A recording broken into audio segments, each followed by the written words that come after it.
Hey everyone, I'm back, and today we're going to be talking about The Spy Who Loved Me. And this movie came out in 1977, and it's the third Roger Moore James Bond film. And out of all of the Roger Moore James Bond films that I've seen, I would say this one's probably my favorite. There are still ones that I have yet to see. I believe there's four more with him in them. But this one I thought worked on the strengths of the franchise and also what these movies are good at doing. And I liked Roger Moore as James Bond a lot in this movie, and the cast was overall really good in this film as well, and it had good character moments that I enjoyed, and the action sequences were really fun, especially the skiing scene that took place early on in this film, and it was pretty much the skiing scene that I wanted from On Her Majesty's Secret Service. I just felt as though it was done much better in this movie than On Her Majesty's Secret Service, like any of the action scenes in that movie. The villain in this movie was fun for me, even though he wasn't in the movie a whole lot. He was still entertaining to watch, and I do feel as though this movie has good practical effects that helps with the action, and plenty of explosions during the third act. And this movie just focuses on its strengths, and I like the character Jaws. He's a memorable character, even if what they're trying to show off, it doesn't really make a whole lot of sense when you think about it practically.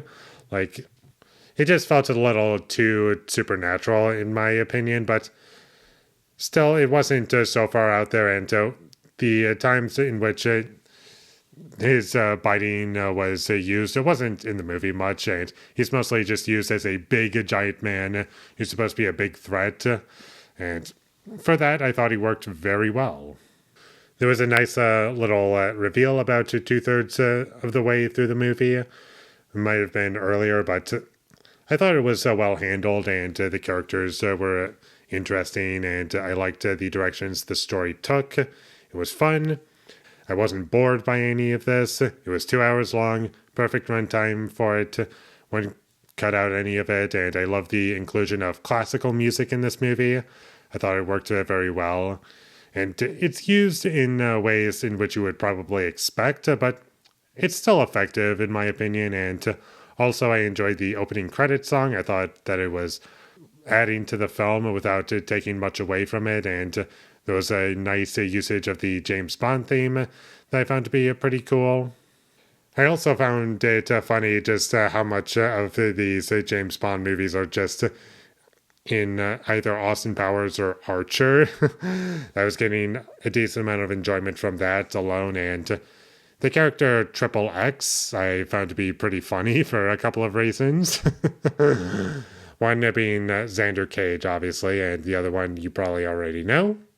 But as far as issues that I have with this movie, my biggest issue with this movie would probably be the audio mixing at times was just kind of annoying. It would be really loud in the action scenes and really quiet in the dialogue scenes at times. That's something that I had to get used to, and I just kept having to adjust my volume because of that. Whenever that happens, I always find it annoying, and just fix that. Stop doing that. I understand that explosions and gunshots are loud, but still, I shouldn't have to constantly adjust my volume because of that. There were also some loud sound effects that honestly felt like editing jump scares for no reason. That happened at least 3 times throughout the movie, and they were very annoying.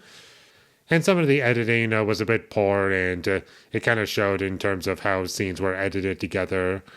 And that would be my only other issue with this movie. The rest of it I thought was pretty good, if not great at times, and it's a little cheesy, a little over the top at times, but that's what this franchise is kind of going for at this point, so I kind of just went along with it with these Roger Moore James Bond films. So definitely check this one out. It's my favorite so far out of the Roger Moore James Bond films, and check it out whenever you get the chance. And with all that being said, I'm going to give The Spy Who Loved Me a 7 out of 10. Thank you for watching my videos as always. If you enjoyed this review, be sure to leave a like and comment down below you thought of The Spy Who Loved Me, and my social media links, they will all be in the description, so follow me there. And last but not least, subscribe to be a part of Foley Nation, and I'll see you when I get my next review up, and that is going to be for 12 Years a Slave. So look forward to that, but until I get that up, Thank you for watching and have a great day.